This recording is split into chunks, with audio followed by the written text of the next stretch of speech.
want to talk some Auburn football. We've got Michael Gittens on the line from the War Report to talk up the Auburn Tigers here. Michael, how you doing tonight? Really good, Mark. Really good. Great to have you here.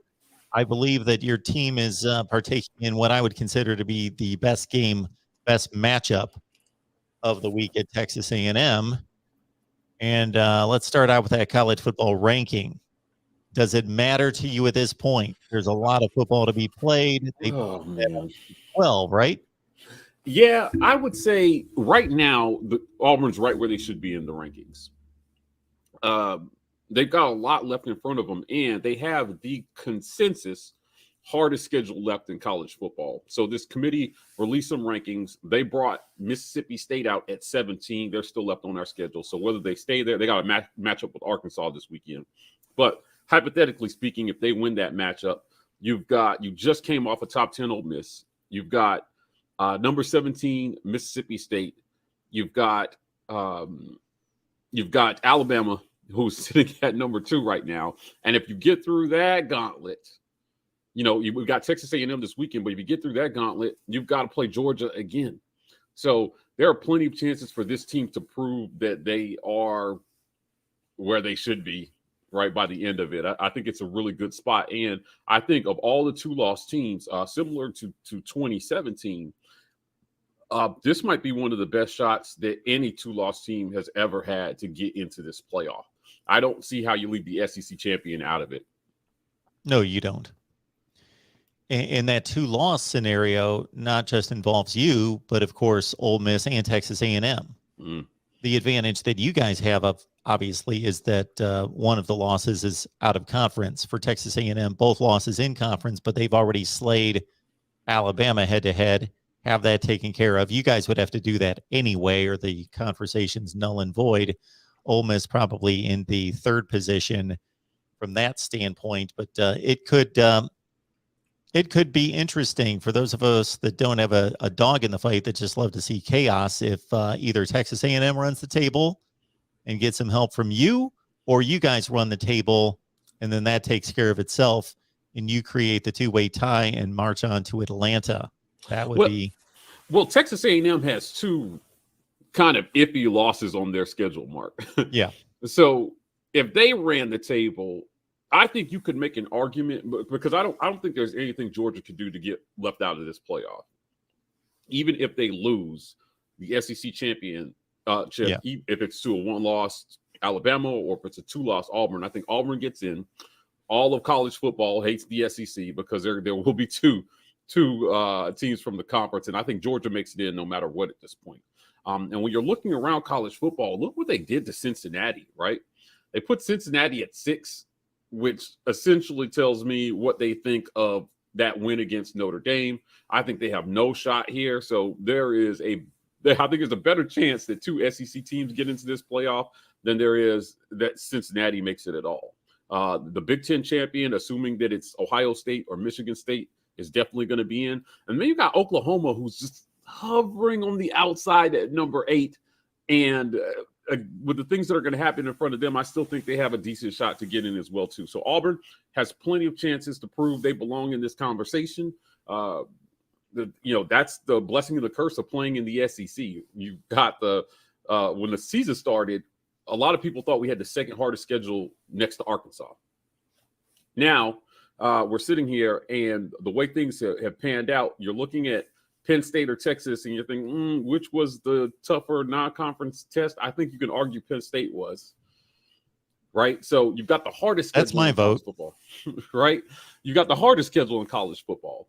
And Brian Harsin is sitting here in week 10 with the best record of any first-year FBS head coach so far this year, and the hardest schedule.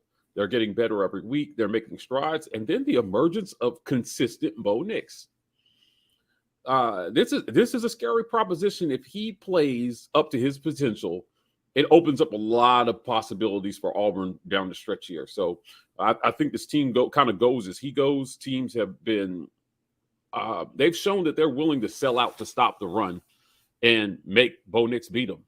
I think we could expect that on Saturday versus Texas A&M. It was only 5 or 6 weeks ago that, coming off the loss to Penn State and a shaky performance at home against Georgia State, losing to LSU in the second half, that I was already hearing ridiculous rumblings about Brian Harsin and the fan base not being happy. Well, you turn it around against LSU. You have a forgivable loss, just like everybody else against Georgia. And now back-to-back very strong performances against quality competition. Arkansas on the road, Ole Miss at home. And this team is looking strong. Yeah, listen, it's a fickle fan base. Brian Harsin was not a popular hire. Our AD, Alan Green, went out and he got his guy. And when he came in, he repeatedly talked about having to change culture. Now, our last coach left a lot of talent, but he also left some bad habits.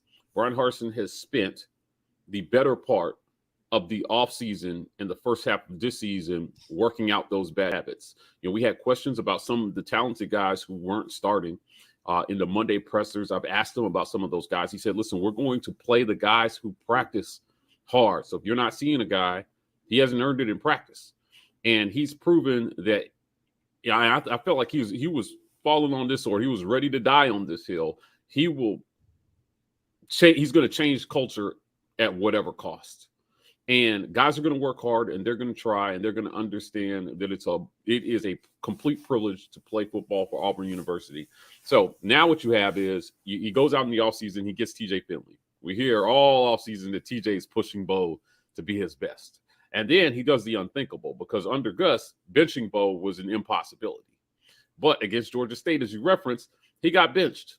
He comes back after that. He goes on the road to LSU. And though statistically it wasn't a great game, he did some amazing things that game. And we get our first win down there in 21 years in Death Valley. Now, LSU's a little bit of a mess, but it is the start of something good, some good momentum for them. Arkansas comes. Not a lot of people thought we could win that game. And they win it convincingly. Ole Miss comes, still a lot of doubters, and now we're at Texas A&M, and you still have some people who aren't on the train. I really believe that's about Bo Nix. It's about which Bo Nix is going to show up 2.5 years. Some people are not convinced that he's can do it 3 games in a row. But I think he's starting to have some believers, count myself as one of them. I was skeptical at the beginning of the season whether this transformation job could be pulled off in one off season. And look where he's at. He's playing his best ball now. They're keeping him within himself. And I think that Mike Bobo has quietly done a phenomenal job play calling so far this year and putting guys in the best position to make plays. You've had what I consider to be 4 quality games, Penn State, and then the 3 in conference. But there's going to be a lot of people that are going to see Auburn play for the first time tomorrow night because, like I say, it's a thin schedule in college football across the map. This is the best matchup, I believe, in college football tomorrow, with most talent on one field. And so just give us a feel for, we know about Tank Bigsby. A lot of people should know about him. He's a monster and has been since he stepped on campus. Just those players on both sides of the ball that people may see for the first time and be impressed. Well, you know, beside Tank, who is the obvious name, Embo, they've got a kid down there. His name is Jarquez Hunter. He is a true freshman running back. He's just 100 yards behind Bo in total rushing for the season. He burst onto the scene. Tank slowed down a couple games early this season. There was some conjecture about whether he was hurt or not. Jarquez has come in and quietly put together a very good freshman campaign. He is a load to tackle.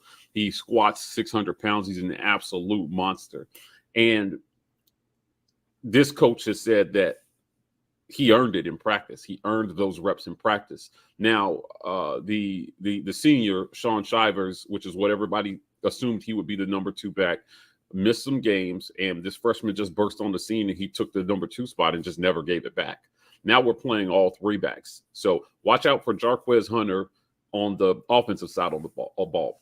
On the defensive side, over the last few weeks, we've gotten healthier. So this is a very, very, very good run defense. We returned the top tackler in the country in Zacoby McClain. You got to know this name. He's going to be everywhere. He finished last week with 14 tackles versus Ole Miss. He just all over the place. Right next to him, playing is Owen Papo, our other linebacker. Owen was a top 5 tackler in the SEC last year. We returned to both, but he was out with injury. He came back with a vengeance this week and made his presence felt. But while he was out, his backup, Eku Leota, again, all over the place. This is a deep, talented linebacker core. The defensive line is playing well. And then look out for Jalen Simpson at safety. I think, again, like you said, there are so many first names that people are going to be seeing. Here, what do we know about Auburn? We were picked to finish 6th in the SEC this year by the media. And we're sitting here in November talking about them being in contention. So it's going to be interesting. On the other side, you got Texas A&M. This wasn't their quarterback of choice to start the season, right? King got hurt. Calzada, I think, has come in and done a serviceable job there. But look for these guys to really get after him. His completion percentage is not great.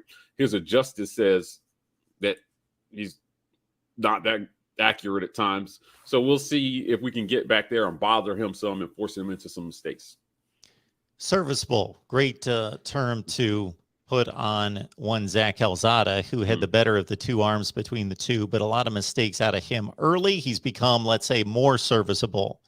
He's starting to eliminate the mistakes. It's not necessarily like some kind of light switch went on, like he's become a different player and some top 10 quarterback in the country, but he's gotten better eliminating mistakes and giving Texas A&M a chance to lean on the defense and Isaiah Spiller to get the job done.